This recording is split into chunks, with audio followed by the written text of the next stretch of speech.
ধনঞ্জয় বাবুর সাথে যে অন্যায় হয়েছে তথ্য প্রমাণ বলছে, এবং মানুষের যে বিশ্বাস, সেখানে আমরা দেখতে পাচ্ছি যে একটি গ্রাম, একটি অঞ্চল এবং ধনঞ্জয় বাবুর সাথে যে অন্যায় করা হয়েছে, আমরা সেই হৃতগৌরব ফিরিয়ে দিতে চাই।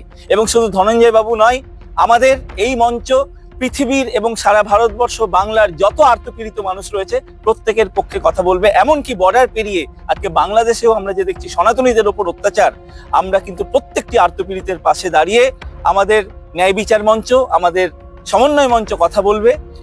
হেতাল পাড়েখ হত্যাকাণ্ডে ধনঞ্জয় চট্টোপাধ্যায়ের ফাঁসির 20 বছর পর ফের ওই ঘটনার পুনর্বিচারের দাবিতে মঞ্চ গড়ে আন্দোলন। গণস্বাক্ষর সংগ্রহ করে পাঠানো হবে রাষ্ট্রপতির কাছে।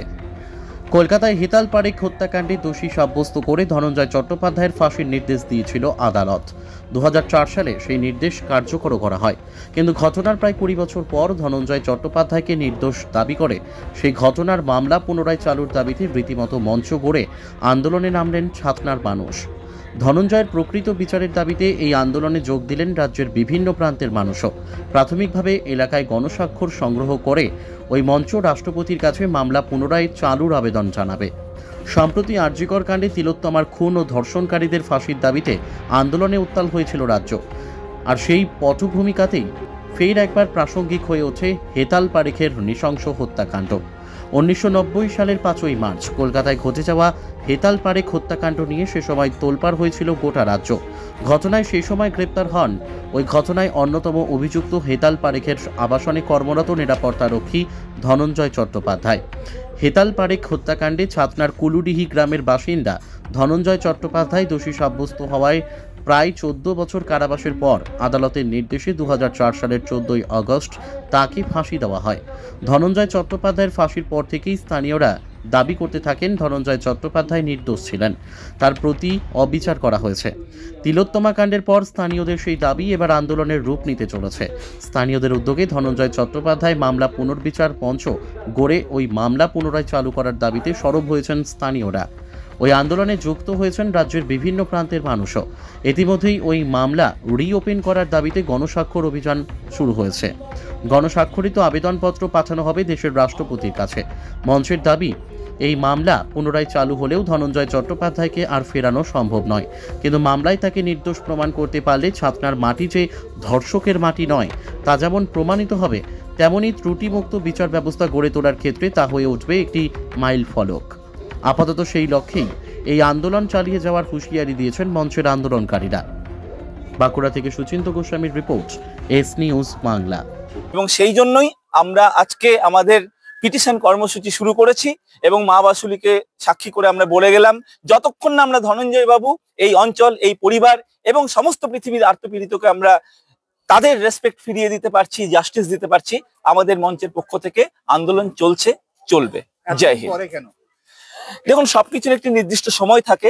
আজকে ধনঞ্জয় বাবুর ক্ষেত্রে আমরা দেখেছিলাম একজন মানুষ, এটা অস্বীকারের কোনো জায়গা নেই, যে তিলোত্তমা দেবীর যে ঘটনাটা ঘটলো, তখন আমাদের মাননীয় মুখ্যমন্ত্রী একটি মন্তব্য করেছিলেন যে ধনঞ্জয় বাবুকেও যে ফাঁসি দেওয়া হয়েছে, হয়তো সেই জাজমেন্টটা সঠিক হয়নি। তো প্রত্যেকটা বিষয়ের একটি নির্দিষ্ট সময় থাকে। আমরা তখন মনে করলাম যে একজন মানুষ চলে গিয়েছেন, তাকে তো আমরা ফিরে পাবো না, কিন্তু সেই যে গ্রাম, সেই যে অঞ্চল, সেই যে শহর, সেই পরিবার, তার প্রতি বছরের পর বছর এই অত্যাচার হয়ে আসবে, তারা মান সম্মান নিয়ে মাথা উঁচু করে চলতে পারছে না, এটা হতে দিতে পারি না। সেই জন্য এই সামন্ত ভূমি থেকেই আমরা শুরু করেছি, এবং কোথাও থেকে শুরু করতে হতো, আজকে এখান থেকে শুরু করলাম। আগামী দিনে সারা পৃথিবীর যত আর্তপীড়িত মানুষকে আমরা জাস্টিস না দিতে পারছি, আমাদের লড়াই চলবে। আমার নাম ডক্টর চন্দ্রচূড় গোস্বামী, আমি এই মঞ্চের কনভেনার এবং আমার সহযোদ্ধারা সবাই এখানে রয়েছেন। আজকে বলবো, ধনঞ্জয় আমাদের খুবই ভালো ছিল, মাস্টার ছিল, আমাদের প্রাইভেট মাস্টার। এখন এইরকম অবস্থায় তাকে মৃত্যুদণ্ড দেওয়া হয়েছে। তার জন্য কিসের জন্য মৃত্যুদণ্ড দেওয়া হলো তার একটা সঠিক বিচার তো উঠে হয়ে আজ তো পাইনি আমরা, পরিবারের লোক বা আমরা গ্রামের লোক, এখনো তো সঠিক বিচার পাওয়া যায়নি। তার জন্যে এই আমাদের এখন যে মঞ্চ তৈরি করা হয়েছে, এই মঞ্চের মাধ্যমে আমরা বলতে চাইছি এই বিচার পুনরায় আরেকবার রিভিউ করা হোক। ধনঞ্জয়কে ভালো দেখেছি, ধনঞ্জয় মাস্টার ছিলেন, ভালো ছেলে ছিলেন। তারপরে পরিবারের অভাবের জন্য কাজে যায়, কাজে যাওয়ার পরে কলকাতায় গিয়ে এরকম কেস হয়ে ওঠে। তার কেসটা সঠিক বিচার এখনো তো হয়নি। কি মনে করছেন? হ্যাঁ, ফাঁসানো তো হয়েছে, কারণ সে একটা গ্রামের ছেলে হয়ে এত বড় কেস, এটা কলকাতা মহানগরীতে যে এরকম কেস একটা করে উঠতে পারে না, এরকম মনোভাব আমাদের নেই। এই মঞ্চের মাধ্যমে চাইছি আমরা মানে বিচার যদি সঠিক পাওয়া যায়, বা আমাদের ছাতনার মাটির যে অসুস্থ করা হয়েছে সেটা যেন ঠিক হয়, ঠিক করা হয়। কি নাম আপনার? মন্টু বাউরি।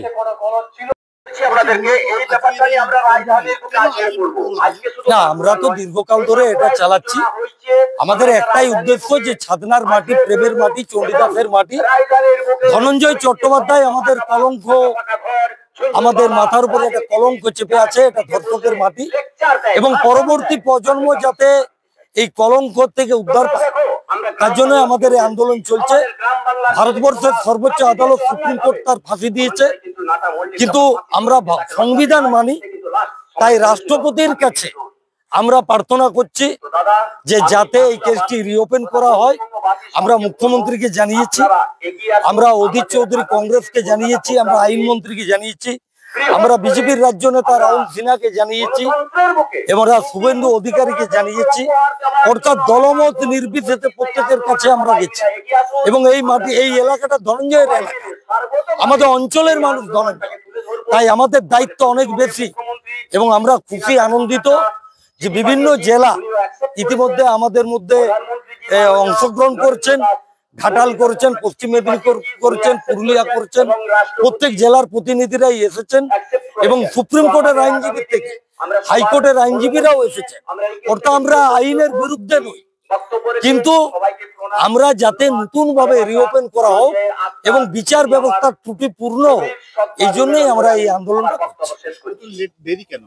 না, আমরা তো আন্দোলন চালিয়েই যাচ্ছি, কিন্তু এখন আরজি করের ঘটনার পর আমরা দেখলাম বাংলার মুখ্যমন্ত্রী তিনি আজকে সিবিআই তদন্ত দাবি করেছিলেন। যাই হোক, সিবিআই এখনো পর্যন্ত চার্জশিট দিতে পারেননি, এই জন্য আমরা দুঃখিত। এবং আমরা দেখছি যে বিভিন্ন রাজনৈতিক দল আরজি কর নিয়ে যেভাবে ঝাঁপালো, এবং প্রত্যেকেই রাষ্ট্রপতির কাছেও যাচ্ছে। তো ধনঞ্জয়কে 14 বছর কন্ডেম সেলে রাখা হয়েছে, 14 বছর। তার কোনো সাক্ষী নেই, পারিপার্শ্বিক সাক্ষী, এবং তাকে ফাঁসিতে ঝুলানো হয়েছে। তাই আমরা এখন মানে পশ্চিমবঙ্গের সমস্ত রাজনৈতিক দল থেকে প্রধানমন্ত্রী, রাষ্ট্রপতি প্রত্যেকের কাছে যাচ্ছি। দেরির কারণ এটাই। আপনার নাম? জীবন চক্রবর্তী। আমরা ধনঞ্জয়